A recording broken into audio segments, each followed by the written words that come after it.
مصری دارالفتہ نے قرآن پاک کی تفسیر کے لیے مصنوعی ذہانت اپلیکیشنز کا استعمال ممنوع قرار دے دیا ہے. کہا کہ تفسیر قرآن کے لیے اے آئی اپلیکیشنز جیسے چیٹ جی پی ٹی وغیرہ پر اعتماد نہیں کیا جا سکتا. قرآن کو سمجھنے کے لیے قیاس آرائی، تخمینوں، غیر مستند ذرائع اور معلومات پر انحصار کرنے والی مصنوعی ذہانت سے معاشرے میں شرعی اور تحقیقی فساد اور غلط فہمیاں برپا ہو سکتی ہیں. قرآن کی تفسیر کے لیے مستند فسیر، باوثوق مفسرین، عالمی شخصیات اور دینی اداروں سے رجوع کیا جائے.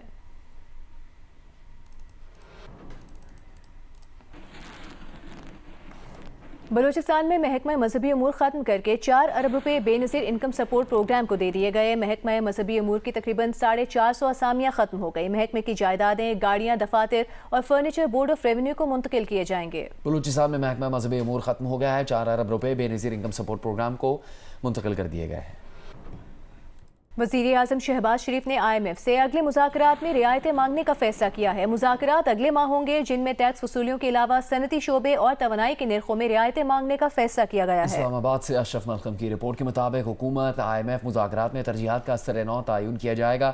متعلقہ محکمے ریلیف پر 2 ہفتوں میں تجاویز وزارت خزانہ کو دیں گے. ذرائع کے مطابق M D I M F Kristalina Georgieva نے پاکستان کو قرض پروگرام میں رہتے ہوئے مکمل تعاون کی یقین دہانی کروائی. اسی دوران ورلڈ بینک نے پاکستان میں ٹیکس نظام میں بہتری اور ٹیکس بیس بڑھانے پر زور دیا ہے. بینک نے پاکستان پر زور دیا ہے کہ ریونیو بڑھانے کے لیے آلودگی کی حوصلہ شکنی کی جائے. بینک کے مطابق ناقص آبپاشی نظام اور غیر مؤثر زرعی طریقوں سے بہت سا پانی ضائع ہو رہا ہے. ورلڈ بینک نے جدید آبپاشی منصوبے اپنا کر پانی کے 57% بچت کرنے پر پنجاب حکومت کی تعریف کی ہے. بینک نے کہا کہ ایندھن پر دی گئی سبسڈی کو سماجی تحفظ کے پروگراموں پر خرچ کیا جا سکتا ہے. اور اسی دوران بین الاقوامی rating agency Standard and Poor's نے کہا ہے کہ 2026 میں پاکستان میں مہنگائی کی شرح 5.1% رہنے کا امکان ہے. 2027 میں مہنگائی معمولی اضافے کے ساتھ 5.6% تک جا سکتی ہے. کرنٹ اکاؤنٹ خسارہ جی ڈی پی کے 0.5% سے بڑھ کر 1.3% تک جا سکتا ہے. رواں مالی سال کے دوران پاکستان کی حقیقی جی ڈی پی نمو 3.5% رہے گی. پاکستان کے معاشی اشاریوں پر اس پیش گوئی پر بات کرتے ہوئے وزیر خزانہ کے مشیر خرم شہزاد کا کہنا تھا کہ ایس این پی اور اسٹیٹ بینک کی پیش گوئی میں مجموعی طور پر ہم آہنگی ہے. Chairman P T I barrister Gohar نے کہا کہ دہشت گردی پر نہ سیاست اور نہ ہی نرم گوشہ ہونا چاہیے. ہماری آپس کی جنگ میں دہشت گرد جیتیں گے. کبھی نہیں کہا کہ جو ہمیں مار رہے ہیں ان سے بات کریں. عوام کی جان و مال کا تحفظ وفاق صوبے دونوں کی ذمہ داری ہے. وادی تیرا سے انخلا پر بیرسٹر گوہر کا کہنا تھا کہ وفاقی اور صوبائی حکومت کو تیرا میرا نہیں کہنا چاہیے، آپس میں مل بیٹھنا چاہیے. آپ کہیں گے جنگ ایسی کرنی، میں نے کہا نا جنگ ایسی کرنی. ہم دونوں کی جنگ ادھر رہ جائے گی اور دہشت گرد جیت جائے گی. اس کو ڈیبریٹ کرو. یہ دونوں حکومتوں کی صوبائی اور وفاقی دونوں حکومتوں کی ذمہ داری ہے کہ عوام کی مال جان کی حفاظت کرے. اس کو بیانیے کا جنگ نہ بناؤ، اس کو سیاسی نہ بناؤ. سیاست کے لیے اور بڑے ساری چیزیں ہیں جو ہم کھل کرنا چاہتے ہیں. ان سے کیا مذاکرات ہوں گے؟ ہم نے تو یہ نہیں کہا ہے تم ان سے مذاکرات. ہم تو یہ کہتے ہیں جس طریقے سے بھی ختم کرنا ہے ان کو ختم کرنا ہے، پر ایک بیانیہ بنا لے صوبائی حکومت کو، اس کی اسمبلی کو بھی آن بورڈ لے لے. آپس میں طے کر لو کون ذمہ دار ہے. جو بھی ہے let the people go back to their houses. باہر آئیں گے اور بڑا مسہپ ہو جائے گا، پھر ایک دوسرے پہ ذمہ داری نبھا لو گے اور دہشت گرد اسی چکروں میں جیت جائیں گے. پہلے بھی دہشت گرد اسی چکر میں جیت گئے تھے. بانی پی ٹی آئی کی بہن علیمہ خان نے کہا ہے کہ 8 فروری کو ان کا احتجاج تھا. پنجاب میں بسنت کا اعلان کر دیا گیا. اڈیالہ روڈ پر بات کرتے ہوئے علیمہ خان نے کہا کہ انہیں پتنگ اڑانا نہیں آتی لیکن بچے اڑائیں گے. بانی پی ٹی آئی سے آخری ملاقات 2 دسمبر کو کرائی گئی تھی. تب انہوں نے آنکھ میں انفیکشن کا ذکر نہیں کیا تھا. بانی کی آنکھ میں انفیکشن کی بات کہاں سے آئی انہیں علم نہیں، انہیں نہیں معلوم یہ خبریں کون دیتا ہے. ترجمان خیبر پختونخوا حکومت شفیع جان نے اسی مقام پر گفتگو میں کہا کہ خبریں آ رہی ہیں بانی پی ٹی آئی کی ایک آنکھ میں انفیکشن ہوا ہے. بانی پی ٹی آئی کا ان کے ذاتی مولد سے چیک اپ کروایا جائے.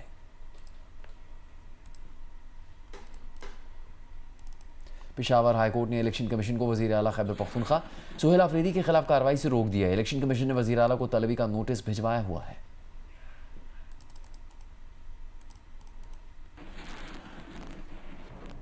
امریکہ میں شدید برفانی طوفان میں ہلاک افراد کی تعداد 30 ہو گئی ہے. 2 دنوں میں 16,000 سے زائد پروازیں منسوخ کی گئیں. 5.5 لاکھ سے زائد صارفین بجلی سے محروم رہے. واشنگٹن اور نیو یارک سمیت درجنوں ریاستوں میں یکبستہ ہواؤں کے ساتھ بارش اور برفباری ہوئی. وفاقی دفاتر آج دوسرے روز بھی بند رہے. کینیڈا میں بھی شدید برفباری کا سلسلہ جاری ہے. ٹورانٹو اور آنٹیریو کے جنوبی علاقے برف سے ڈھک گئے. اسکول بند، ہزاروں پروازیں منسوخ کر دی گئی. شہریوں کے لیے ہدایت یہ کی گئی ہے کہ وہ گھروں میں رہیں.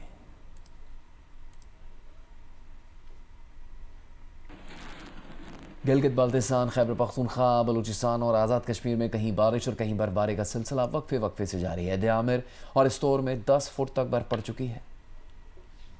ملک کے بالائی علاقوں میں سردی نے ایک بار پھر شدت اختیار کر لی ہے، جہاں مغربی موسمی سسٹم کے زیر اثر برفباری اور بارش کا سلسلہ وقفے وقفے سے جاری ہے۔ گلگت بلتستان میں استور گزشتہ 2 روز سے شدید برفباری کی لپیٹ میں ہے، جہاں بالائی علاقوں سے زمینی رابطہ منقطع ہو چکا ہے۔ شہری علاقوں میں 1 سے 2 فٹ، جبکہ برزل ٹاپ، راما میڈوز اور دیوسائی میں 5 فٹ سے زائد برف پڑ چکی ہے۔ ہنزا کے زلزلہ متاثرہ علاقے چیپورسن میں بھی برفباری نے متاثرین کی مشکلات میں اضافہ کر دیا ہے۔ آزاد کشمیر کی وادی نیلم میں اپر نیلم، شاردا، کیل اور لواد بالا میں 3 فٹ، جبکہ تاؤبٹ، اڑنکیل، گریس اور شونٹر میں 5 سے 7 فٹ تک برفباری ریکارڈ کی گئی ہے۔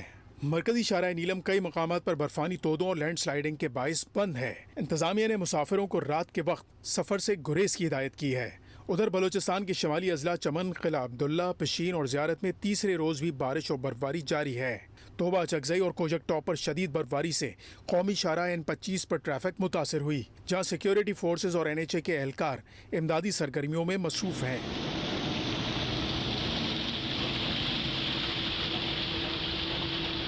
خیبر پختونخوا میں ایبٹ آباد، نتھیا گلی، ایوبیہ، شوگران اور ناران سمیت متعدد علاقوں میں 1 سے 3 فٹ تک برف پڑ چکی ہے، جبکہ سوات، دیر، مانسہرہ اور جنوبی وزیرستان میں برفباری سے رابطہ سڑکیں بند اور نظام زندگی مفلوج ہو کر رہ گیا ہے۔ استور میں 2 روز سے جاری برفباری کا سلسلہ تاحال جاری ہے۔ وقفے وقفے سے ہونے والی برفباری سے نظام زندگی شدید متاثر ہے۔ مزید بتا رہے ہیں نمائندہ جیو نیوز رفیع اللہ خان آفریدی۔ گزشتہ 2 روز سے وقفے وقفے کے ساتھ ایک مرتبہ پھر سے استور میں برفباری کا سلسلہ شروع ہو چکا ہے۔ استور کے جو بالائی علاقوں سمیت ضلع بھر میں شدید برفباری کا سلسلہ وقفے وقفے کے ساتھ یہاں پر جاری ہے۔ یہاں پر ہونے والی برفباری کے باعث استور کے جو بالائی علاقے ہیں، جو اکثریتی علاقے آبادی وہاں پہ رہائش پذیر ہیں، ان کا زمینی رابطہ بدستور گزشتہ کئی ہفتوں سے منقطع ہے۔ وہاں پر لوگ بدستور گھروں کے اندر محصور ہو کے رہ گئے ہیں۔ یہاں پر ضلعی ہیڈ کوارٹر سمیت یہاں میدانی علاقوں میں بھی شدید برفباری کا سلسلہ جاری ہے۔ استور کے جو دیگر دور افتہ ایریاز ہیں، پرشنگ ہے، اللہ والی جھیل ہے، تربلنگ ایریا ہے، خودکشت ایریا ہے، دشکن ایریا ہے، ساتھ میں کامری ہے، منمرک ہے، رٹو ایریا ہے، میر ملک ہے، چگام ہے، ناصر آباد ہے، چلم سائڈ میں ہر جگہ پہ شدید برفباری کا جو سلسلہ ہے وہ جاری ہے۔ برفباری کے بعد وادی کوئٹہ کے پہاڑ انتہائی خوبصورت منظر پیش کر رہے ہیں۔ شہر میں بلوچستان اسمبلی سمیت تقریباً تمام عمارتیں اور نواحی علاقے برف سے ڈھک چکے ہیں۔ دیکھیے جیو نیوز کے نمائندے راشد سعید کی رپورٹ۔ وادی کوئٹہ اور گردنواں میں برفباری کا گزشتہ رات تقریباً 8 بجے شروع ہونے والا سلسلہ وقفے وقفے سے آج صبح تک جاری رہا۔ برفباری کے بعد کوئٹہ میں سڑکوں، گلیوں، عمارتوں، پارکوں اور دیگر مقامات کے علاوہ وادی کے 4 سو پہاڑوں نے برف کی سفید چادر اوڑھ لی۔ یہی نہیں، نواحی علاقے میں واقع ہنہ جھیل پر بھی گویا سفید چاندنی بچھ گئی۔ برفباری کے بعد بلوچستان اسمبلی کی عمارت بھی خوبصورت منظر پیش کر رہی تھی۔ اسمبلی کی خیمہ کی طرز پر بنی عمارت، وہاں سبززار پودے اور درخت برف سے اٹ گئے۔ ایک عرصہ کے بعد ہوئی شدید برفباری کو کوئٹہ کے شہریوں نے اپنے موبائل کیمروں میں ویڈیوز اور تصاویر کی شکل میں محفوظ کر لیا۔ محکمہ موسمیات کے مطابق گزشتہ 24 گھنٹوں کے دوران بلوچستان میں سب سے زیادہ 12 انچ برف وادی زیارت میں پڑی، جبکہ کوئٹہ شہر میں 4.8 اور کلات میں 2 انچ برف ریکارڈ کی گئی۔ برفباری اور بارش کے بعد سردی کی شدت میں اضافہ ہو گیا ہے۔ محکمہ موسمیات نے آج صوبہ کے شمالی اضلاع میں موسم شدید سرد رہنے کے ساتھ کوئٹہ، زیارت، چمن، پشین، قلعہ عبداللہ، قلعہ سیف اللہ، نوشکی، ہرنائی، یوب، کلات، بارکھان، سبی، لوڑائی میں بھی گرج چمک کے ساتھ چند مقامات پر بارش اور پہاڑوں پر برفباری کا امکان ظاہر کیا ہے۔ کیمرہ مین ایکمی روجر اور احسن رسول کے ساتھ راشد سعید، جیو نیوز کوئٹہ۔ پیپلز پارٹی کے رہنما ندیم افضل چند نے کہا ہے کہ بلاول بھٹو زرداری کی MQM کے گورنر سندھ سے کئی ملاقاتیں ہو چکی ہیں۔ MQM کا شکوہ درست نہیں، پھر بھی متحدہ رہنما چاہیں تو وہ بلاول سے ملاقات کرانے کے لیے تیار ہیں۔ وفاقی وزیر طارق فضل چودھری نے کہا وہ بلاول بھٹو زرداری سے درخواست کریں گے کہ MQM سے ملاقات کر لیں۔ PTI کے MNA ایڈوکیٹ شفقت عباس حوان نے کہا کہ خیبر پختونخوا کی حکومت جلد 13 سے نقل مکانی کا نوٹیفیکیشن منسوخ کر دے گی۔ یہ نوٹیفیکیشن خیبر پختونخوا حکومت کی مرضی سے جاری نہیں ہوا۔ اس بات پہ یقین ہی نہیں کرتا کہ بلاول صاحب ٹائم نہیں دیتے۔ بلاول صاحب اس سے پہلے بھی گورنر ان کا ہے نا، تو اور جو ٹائم تو ان کو ملا ہوا ہے. اتنا میں کہوں گا کہ ایم کیو ایم کی ملاقات اگر وہ کرنا چاہیں گے تو بلاول صاحب آئیں گے واپس. آپ کروا دیں, ضرور آپ کروا دیں. بالکل, آپ کے بڑے اچھے تعلقات ہیں بلاول صاحب سے, آپ ان کی ملاقات کروا دیں. والنٹیریلی میں بالکل ریکویسٹ کروں گا, بلاول صاحب سے بھی کریں گے, پریزیڈنٹ صاحب سے بھی, اگر وہ ملنا چاہیں. جماعتیں اپنی اپنی ہیں, اپنی اپنی لیڈرشپ کے ساتھ اپنی اپنی کمٹمنٹ ہے, لیکن جب آپ بات آتی ہے ملک کی, سسٹم کی, صوبے کی ایشوز کی, اس پہ بیٹھ کے بات چیت کے ذریعے معاملات کو حل کرنے میں کیا حرج ہے؟ شوکت صاحب, یہ صوبائی حکومت کا نوٹیفیکیشن ہے, سب سے بڑا تنازع یہ نوٹیفیکیشن ہے. یہ نوٹیفیکیشن خیبر پختونخوا حکومت نے کی مرضی سے نہیں ہوا, یہ جس نے بھی جاری کیا ہے اس کی مرضی سے نہیں ہوا. چیف منسٹر اعلان کر دے کہ جی میں اس کو کینسل کرتا ہوں, ساری دنیا کو پتہ چل جائے. میں کہہ رہا ہوں جی کہ یہ بہت تھوڑے ٹائم میں یہ کینسل ہو جائے گا. جب وہ کہہ رہے ہیں ہمارا نہیں ہے تو کینسل بھی ہوگا. سانحہ گل پلازا کے بعد کراچی کی دیواروں پر سیاسی وال چاکنگ کا آغاز ہو گیا ہے. کہیں میئر کراچی کے خلاف نعرے لکھے نظر آ رہے ہیں تو کہیں جماعت اسلامی کی قیادت کے خلاف بینرز آویزہ کر دیے گئے ہیں. شاہراہوں پر کراچی کو وفاق کے حوالے کرنے کے نعرے بھی بڑی تعداد میں لکھ دیے گئے ہیں.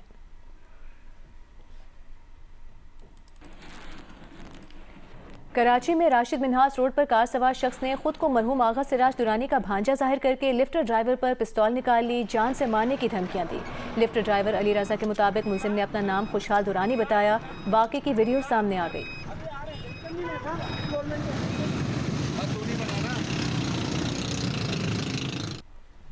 جیکب آباد کے شہر ٹھل میں پولیس حراست میں مبینہ زیادتی کی شکار لڑکی نے عدالت کو بیان دیا ہے کہ اسے 8 ملزمان نے پولیس چوکی میں 1 ہفتے تک اجتماعی زیادتی کا نشانہ بنایا. چوکی انچارج مخصوص سنجرانی اور ہیڈ محرر نے کانوں سے سونے کی بالیاں اتاری. عدالت کی ہدایت پر ہیڈ محرر کو بھی گرفتار کر لیا گیا ہے. 2 تھانے داروں سمیت 9 پولیس اہلکار پہلے ہی گرفتار ہیں.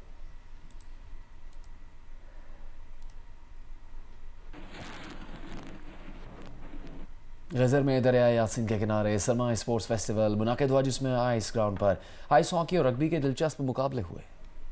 غزر میں ہونے والے سرمائی اسپورٹس فیسٹیول میں سب ڈویژن گوپس اور یاسین کے علاقے کی 8 ٹیموں نے حصہ لیا. دریائے یاسین کے کنارے آئس گراؤنڈ میں خواتین کی 4 ٹیموں کے درمیان آئس ہاکی کے دلچسپ مقابلے ہوئے.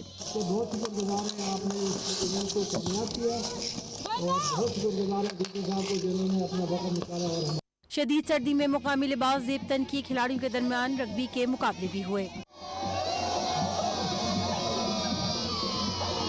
سرمائی اسپورٹس فیسٹیول سے لطف اندوز ہونے کے لیے شدید سردی میں مقامی اور غیر مقامی شائقین نے بھی شرکت کی.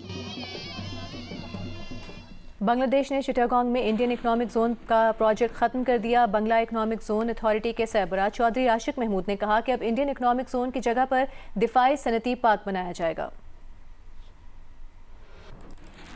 وفاقی وزیر سرمایہ کاری کیسر شیخ نے کہا ہے کہ پاکستان میں بے شمار سیاحتی مقامات اور دنیا کی بلند ترین چوٹیاں ہیں. آن لائن ویزا اور ویزا آن ارائیول کے بعد سے پاکستان غیر ملکی سیاحوں کے لیے مزید پرکشش ملک بن گیا ہے. SIFC کی اصلاحات پاکستان کو ٹورزم پاور ہب بنانے میں کلیدی کردار ادا کر رہی ہیں.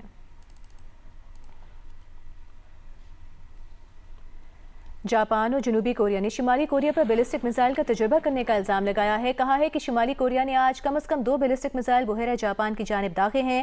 رواں ماہ شمالی کوریا کا دوسرا میزائل تجربہ ہے.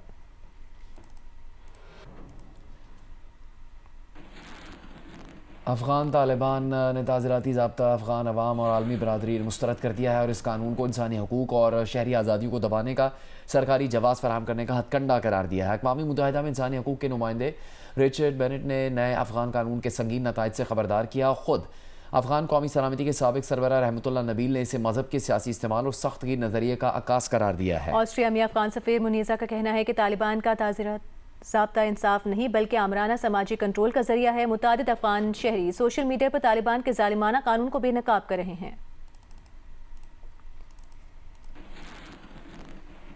ایرانی کرنسی کی قدر میں ریکارڈ کمی. ایرانی ریال 1 امریکی ڈالر کے مقابلے میں 15 لاکھ کا ہو گیا. خبر ایجنسی کے مطابق ریال کی قدر میں کمی کی بڑی وجہ مسلسل امریکی اور یورپی پابندیاں ہیں. ایران میں حالیہ مظاہرے بھی کرنسی کی قدر میں کمی سے ہونے والے مہنگائی کے باعث ہوئے تھے. آزاد کشمیر اور گلگت بلتستان کے لیے مخصوص اسپیشل کمیونیکیشن آرگنائزیشن نے کہا ہے کہ ان کے ادارے نے ITCN ایشیا 2026 میں اپنی ڈیجیٹل خدمات کو نمایاں انداز میں پیش کیا. SEO کے اسٹال پر شرکا نے گہری دلچسپی ظاہر کی. ITCN ایشیا میں کشمیر اور GB کے IT اسٹارٹ اپس نے بھی شرکت کی. On line order